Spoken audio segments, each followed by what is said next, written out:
வணக்கம் மாணவர்களே. இந்த வீடியோவில் 10ஆம் வகுப்பு கணிதம் அலகு 3 இயற்கணிதம் இதில் பயிற்சி 3இல் 13ல் 5வது கணக்கு பார்க்க போகிறோம். என்ன கொடுத்துருக்காங்க பாருங்க.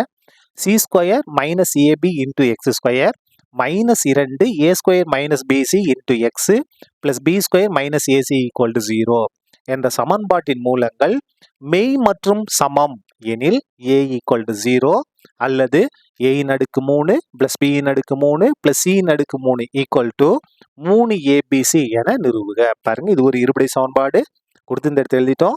இதுக்கு 2 மூலங்கள் இருக்கும். அது என்னவா இருக்கு? மெய் மற்றும் சமம். மெய் மற்றும் சமம்னா டெல்லோட மதிப்பு 0. மூலங்களின் தன்மை காட்டி இருக்கு இல்லையா, அதோட மதிப்பு 0. இதுக்கு சமப்படுத்தணும்னா நம்ம ஈஸியாக என்ன செஞ்சிடலாம், ஆன்சரை கொண்டு வந்துடலாம். பாருங்க, முதல்ல ஏபிசி மதிப்புகள் எடுத்து எழுதுவோமா. முதல்ல ஏன்றது என்ன அப்படின்னா எக்ஸ் ஸ்கொயரோட கெழு C square minus AB. X square தவிர மிச்சம் இருக்குது. அதுக்கடுத்து பாருங்க, பின்னா என்னது? எக்ஸோட கெழு எக்ஸ் தவிர மிச்சம் இருக்கிறது minus 2 into A square minus BC. அதுக்கடுத்து மாறிலி உறுப்பு சி என்ன இருக்கு? B square minus AC. இங்க மூலங்கள் எப்படி இருக்கு? மெய் மற்றும் சமம். அப்போ டெல்லோட மதிப்பு என்ன? 0. ஏன்னா மெய் மற்றும் சமம். என்ன சைடில் பக்கத்தில் எழுதுனா உங்களுக்கு புரியுறதுக்காக. சரியா? மெய் மற்றும் சமம். மூலங்கள் மெய்யெண்ணா இருக்கும், சமமா இருக்கும். அதனால டெல் ஈக்குவல் டு 0. இந்த டெல்லுக்கு ஃபார்முலா என்ன? பி ஸ்கொயர் மைனஸ் 4ஏசி ஈக்குவல் டு 0. இதான் ஃபார்முலா. நமக்கு ஃபார்முலா புக்கில் ஸ்மால் ஏபிசி கொடுத்துருப்பாங்க. நம்ம கேபிட்டல் ஏபிசின்னு மாற்றிக்கிறோம், தப்பு கிடையாது. ஏன்னா இங்கேயும் ஏபிசி இருக்குது, இங்கேயும் ஏபிசி கன்ஃபியூஸ் ஆயிரும். அதனால ஃபார்முலா மட்டும் என்ன செஞ்சிட்டோம்? கேபிட்டல் ஏபிசி போட்டு எழுதிக்கிட்டோம். அப்படியே எடுத்து பிரதிடுங்க. பாருங்க, பியோட மதிப்பு என்ன?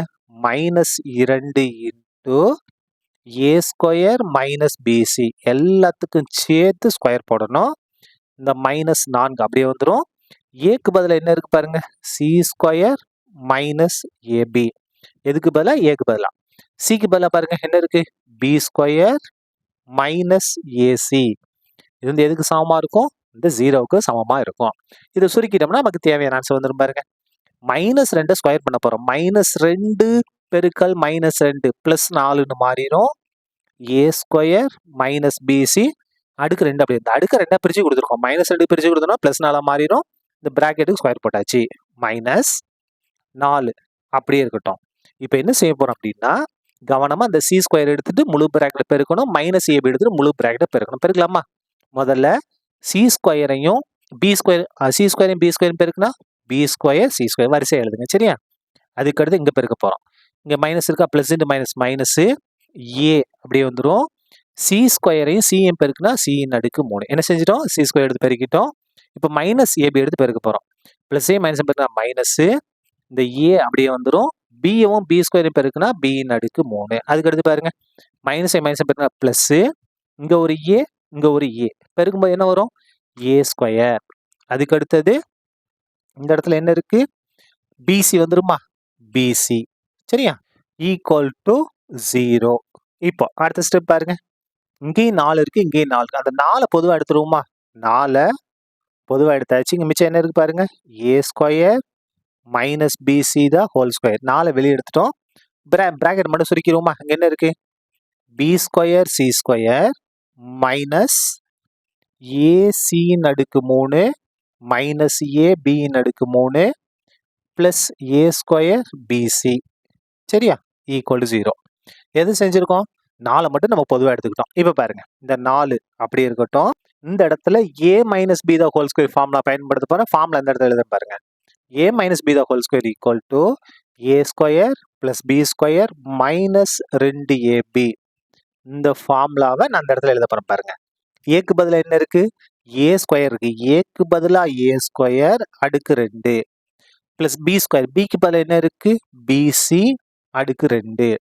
ஃபார்முலா இருக்கிற மைனஸ் 2, ஏக்கு பதிலாக ஏ ஸ்கொயர், பிக்கு பதிலாக பிசி. இது என்ன செஞ்சிட்டோம்? A minus b the whole square formula வச்சு விரிவுபடுத்தியாச்சு. இப்போ இந்த மைனஸ் உள்ள பெருங்க. Minus B square C square minus into minus plus a சியின் அடுக்கு 3 minus into minus plus a பியின் அடுக்கு 3 plus into minus minus a square b c equal to 0. இப்போ பாருங்க, சுருக்கிடுவோமா? 4 இன்டூ ஏயின் அடுக்கு 2 அதோட அடுக்கு 2 அடிமானம் 1 அடுக்கு 2 அப்ப 2 அடுக்குலையும் பெருக்கணும் 2 2 4 இது தனித்தனியா பிரிங்க பி ஸ்கொயர் சி ஸ்கொயர் ஸ்கொயரை தனித்தனியா பிரிச்சு கொடுத்தாச்சு மைனஸ் 2 ஏ ஸ்கொயர் பிசி அதுக்கு அடுத்தது minus B square C square a சியின் அடுக்கு 3 ஏ பியின் அடுக்கு 3 minus a square b c equal to 0. அடுத்த ஸ்டெப் பாருங்க ஈக்குவல் டு 0 போட்டோமா இப்போ சுருக்கிடுவோம் பாருங்க எது கேன்சல் ஆகும் பாருங்க அதுக்கு முன்னால plus B square C square minus B square C square cancel ஆயிரும் அப்ப 4 இன்டூ ஏயின் அடுக்கு 4 இந்த இடத்துல பாருங்க மைனஸ் 2 ஏ ஸ்கொயர் பிசி இங்க மைனஸ் 1 ஏ ஸ்கொயர் பிசி ஏ ஸ்கொயர் பிசி ஏ ஸ்கொயர் இது மைனஸ் 2 இது மைனஸ் 1 ஒரே குறி அப்போ கூட்டணும் கூட்டினா என்ன வரும் மைனஸ் 3 ஏ ஸ்கொயர் பிசி மிச்சம் எந்த மாற்றமும் அப்படியே எடுத்து எழுதுங்க மைனஸ் ஏ சியின் அடுக்கு 3 பிளஸ் ஏ பியின் அடுக்கு 3 ஈக்குவல் டு 0. இப்போ பாருங்க இதுல இருந்து எல்லாமே ஏவை பொதுவாக எடுத்துருவோமா 4 ஏற்கனவே வெளியே இருக்கு இப்ப ஏவை நம்ம பொதுவாக எடுக்க போறோம் இப்ப பாருங்க ஏயின் அடுக்கு 3 ஏ 4 தடவை இருக்கு ஒரு தடவை வெளியே வந்துருச்சு அப்போ உள்ள எத்தனை தடவை இருக்கும் 3 தடவை இருக்கும் மைனஸ் இந்த இடத்துல பாருங்க 3 அப்படியே வந்துடும் ஏ ஸ்கொயர் ஏ 2 தடவை இருக்கு ஒரு தடவை வெளியே இருந்துச்சு அப்போ ஒரு தடவை உள்ள இருக்கும் பிசி அப்படியே வந்துடும் ஏ வெளியே எடுத்துட்டோம் சியின் அடுக்கு 3 ஏ வெளியே எடுத்துட்டோம் பியின் அடுக்கு 3 ஈக்குவல் டு 0. இப்ப பாருங்க ரெண்டா பிரிச்சிருவோமா என்ன செய்ய போறோம் காரணிப்படுத்திட்டோம் இந்த 4 ஏவை நம்ம 0க்கு சமப்படுத்தணும் அதுக்கடுத்து ஏயின் அடுக்கு 3 மைனஸ் 3 ஏ பிசி பிளஸ் சியின் அடுக்கு 3 பிளஸ் பியின் அடுக்கு 3 ஈக்குவல் டு 0.